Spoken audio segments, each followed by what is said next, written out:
Welcome to the first episode of Let's Play Mount&Blade Warband. Yeah, I played a bit of the original 10 episodes and decided it's time to move to the Warband, which is a sequel to the Mount&Blade and better in every aspect of the game, I think, from what I've seen. But I haven't played the game before, so it'll be interesting to see all the things there. What I'm looking most forward to is creating my own kingdom, as that is something that wasn't really possible in the original one. But without further ado, let's get started with the character creation.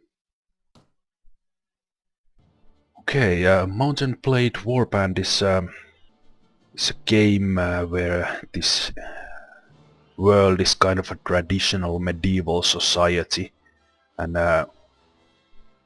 usually dominated by male members of the nobility. And in the game this means that choosing a female character or a commoner and not noble, some things are a bit harder, and for example you don't necessarily get assigned any fiefs or lands if you're a female, but as the game says here in the intro, women and commoners can attain all of the same goals, and in fact may have a much more interesting, if more challenging, early game.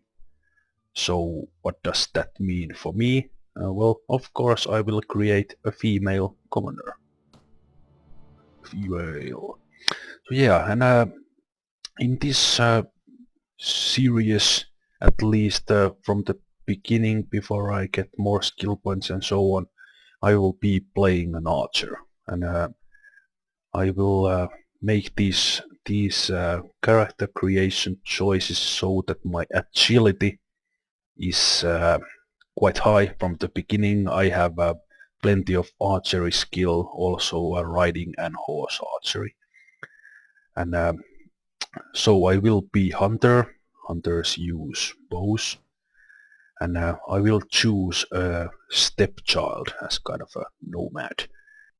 So I learned to ride as a little girl, but then as a young adult I turned into game poaching. I went in the footsteps of Robin Hood and challenged the authorities, and decided to become an adventurer, and I made this decision because I had the urge for wanderlust.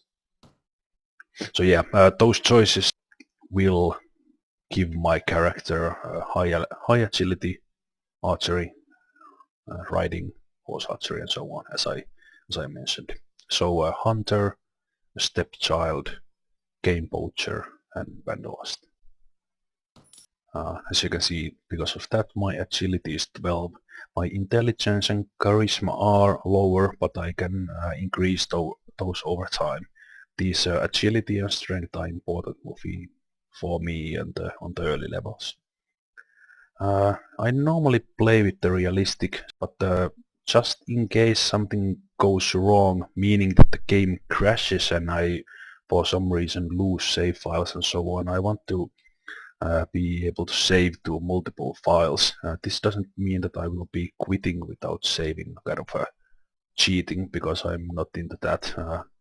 I don't mind losing that much. I don't like it, but that just makes the game more fun to overcome the challenges and bounce back from the losses. So yeah, as I was a female, I will be Miss Violet. And for the attributes, as the skills or the attributes need to be 3 times the maximum skill I can get. So for free riding I need a 9 agility, but I have 12, so I could go for 4 riding, but I don't do that just yet. And because of that I will begin by increasing all the skills to the kind of even number with the skill requirements, and then first I will be increasing strength to 12 so I can get the power draw to 4, which is most important for me as an archer. And I will put 1 point to horse archery. That will reduce the penalties. I'm gonna see if I increase that further. So in the early levels I will be focusing on the combat skills, and then see how I start to use the kind of party skills based on what companions I happen to find and get.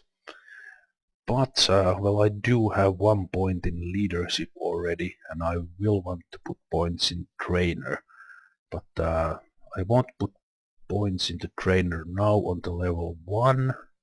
I will put points into that later.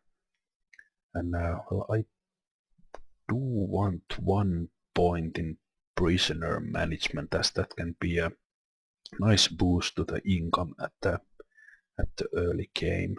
And I will be looking into persuasion, prisoner management and leadership later.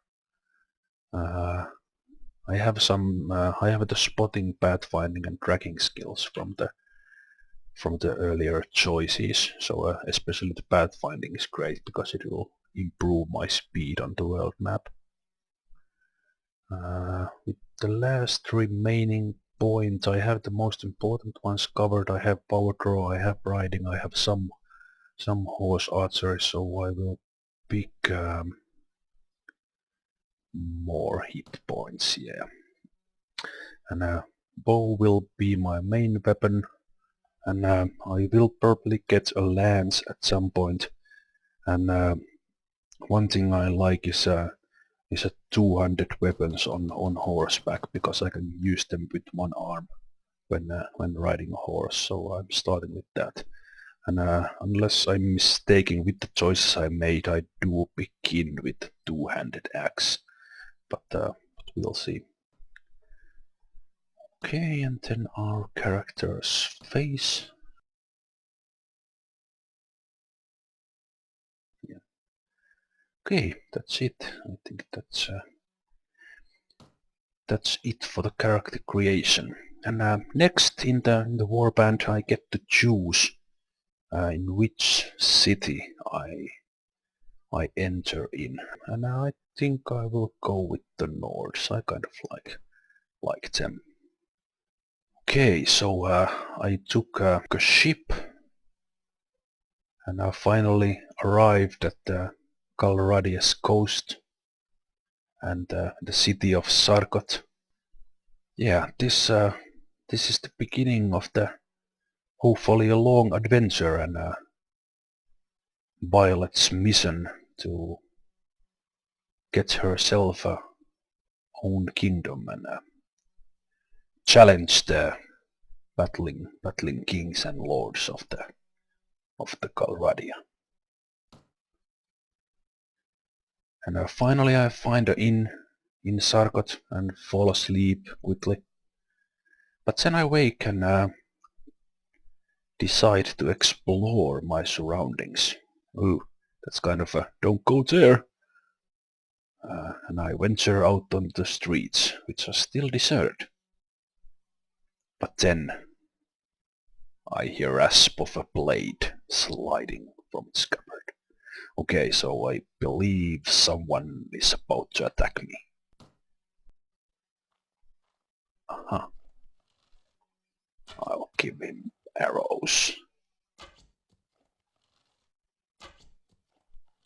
Come on, hit! Haha! In your face! Who are you? Huh? What? Uh-huh. Ah, okay. So he was a friendly dude. Sorry about those arrows. Okay. Okay, sure. Let's get inside and see what this guy has in his sleeves.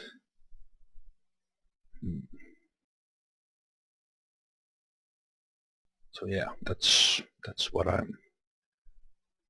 look like right now. But I will be playing the game mostly in the first-person view. That's just how I like to fight.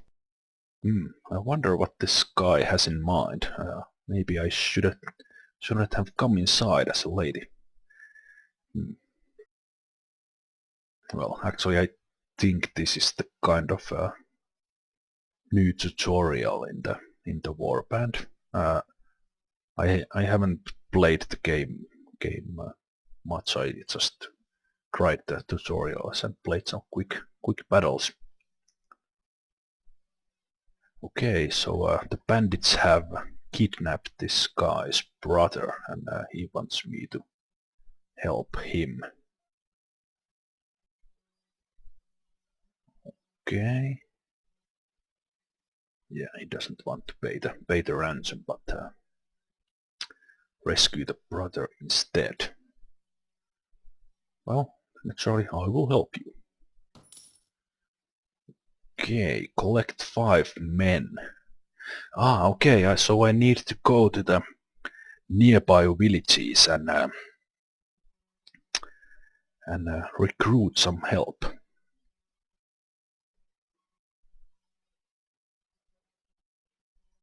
That is actually pretty good, because that in the original game, the game kind of just started. There was no whoa.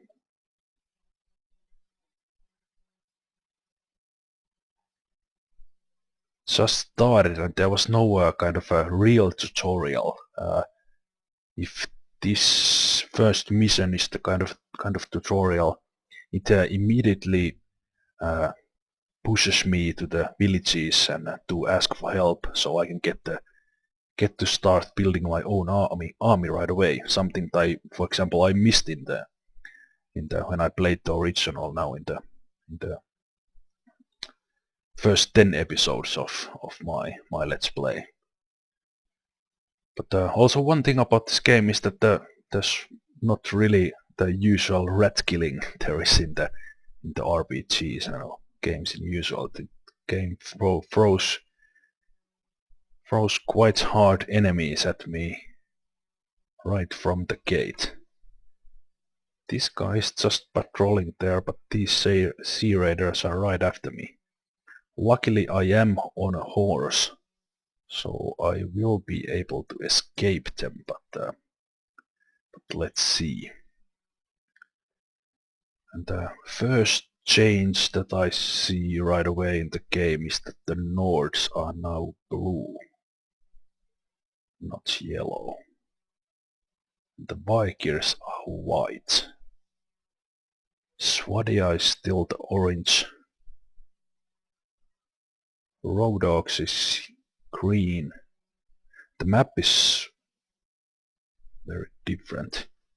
And we have a new faction, the Saranid Sultanate. They are yellow. And we have the Kirgit Khanat as the purples. Okay, but in the next episode we will begin our first mission and go recruit some help from the nearby villages and see if we can help that guy's brother.